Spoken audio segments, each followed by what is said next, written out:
Hey guys, hey boys and girls, guys and girls. Real quick, 5 things I do not like about my F30. Now, an F30 is basically a BMW 3 Series that was built from 2012 and up. There's a newer model now.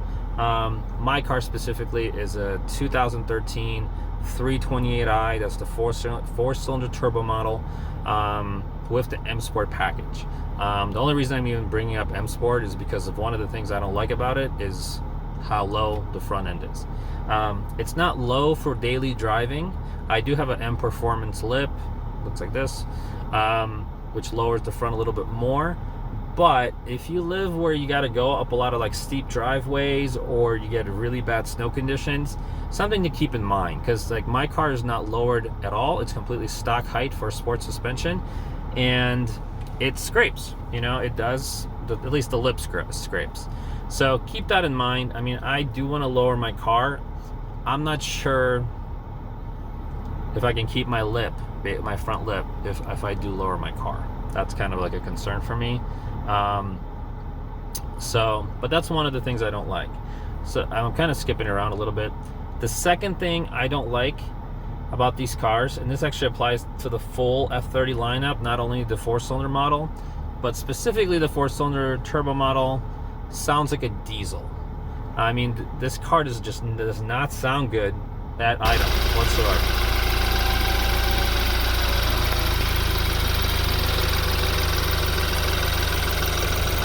I can't tell you. I mean, the N55, which was a 6-cylinder inline turbo model, also doesn't really sound that great at idle. This car, in fact, I'm sitting in is an N55 engine X5, and if you go outside and you pop the hood, it doesn't really sound that good. All you hear is really injectors. It's like, and it's just not. Neither one of them really sound. I think it's just the problem of direct injection, but it is what it is. Well, that's my biggest complaint. My second biggest complaint is that BMW keeps putting on run flat tires on all their cars. That doesn't just apply to the N30, but it's just bad. It's a bad driving experience. I understand it saves weight because you don't need a spare. I get all of that, but the first thing I recommend you do is get rid of those run flat tires and get yourself AAA, and just for an emergency. But the F30 is actually set up better for run flat tires because run flat tires are very stiff. So basically, if you had a car without sports suspension and you put run flat tires, it kind of feels like that because like the car's much stiffer, but not in a good way. So these cars are set up better. This is better than the E90 on run flat tires, but just still not good. When I switched over, when I actually got some new wheels for this car, I went with some Continentals, and I have much less sidewall because I went with bigger rims, and it just feels much better on regular tires than it did with the run flats. So that's my second biggest complaint. I'd say the third is the build quality is just not as high as it used to be. It's not bad. It's still BMW. It's still put together well, just not as well. I thought the body gaps have gotten kind of, they're not quite as nice as they used to be. There used to be some weird thing where like the inner taillight, the one that's in the trunk, would like pop out, and like I still need to fix mine. Like mine's like double taped on, which is not really a good fix if you live anywhere that has rain, because basically that lets in water. So anytime like I wash my car, like I do get a little bit of like the steam coming on the inside afterwards. Luckily I live in Southern California where it barely rains and my car is parked under a covered spot, so that's not really a huge concern for me. But if you live in Seattle or you live in New York where it rains significantly more, you definitely have to get that fixed. And I believe early on they would cover that, but I bought my car outside of warranty, so I actually tried to buy another one, and it came also with a broken tab that you need for that thing to sit properly. So hopefully when I upgrade my taillights to something cooler, that problem will go away. So engine sound, run flat tires, build quality. Everybody kind of at this point I think knows that the N20, N26 models, the 4-cylinder turbo models, so the 328s, Some have the issue with the timing guides breaking, which is what holds up your timing chain. This is not something you want to happen. BMW does have an extended warranty on those to like 75,000 miles in 4 years. Also, there's a lawsuit that's seemed to be moving forward quite a bit. I got my paperwork a few weeks ago, maybe a month ago now. That basically will reimburse you for any costs you've had if that happened. But that's something you should know about.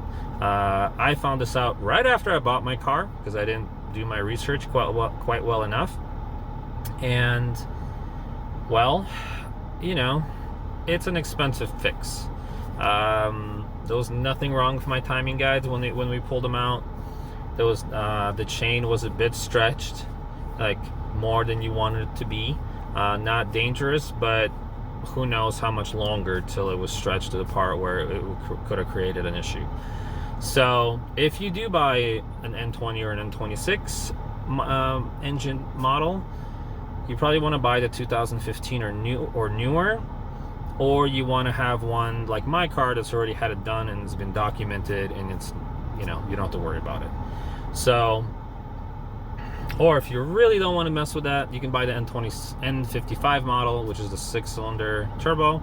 You're gonna get more power anyways. You're gonna spend a little bit more money, but they don't seem to have that issue. And honestly, that engine's pretty good, reliable engine. That's the engine that's actually in this X5. So, build quality. The fourth thing is probably how low the front bumper is on the M Sport model that I mentioned before. And then the fifth thing, and this is specifically for my car, these cars came with a lot of separate options for you to choose from. So that means when you're buying one, you really have to kind of look at all of the options the car actually has, because you might expect it has something that it does and it doesn't.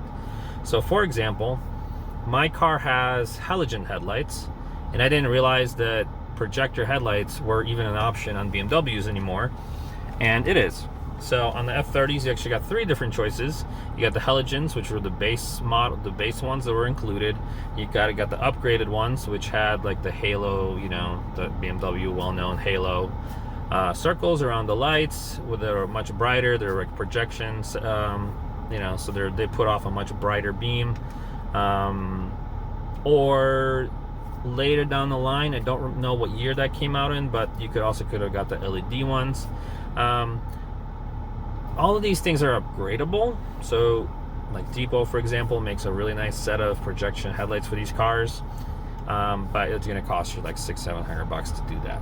So also my car, I don't necessarily need one, but it would be nice to have. Like my car has the bigger nav, I have parking sensors, I have heads-up display, I have leather. I figured I would have a backup camera. I don't have a backup camera.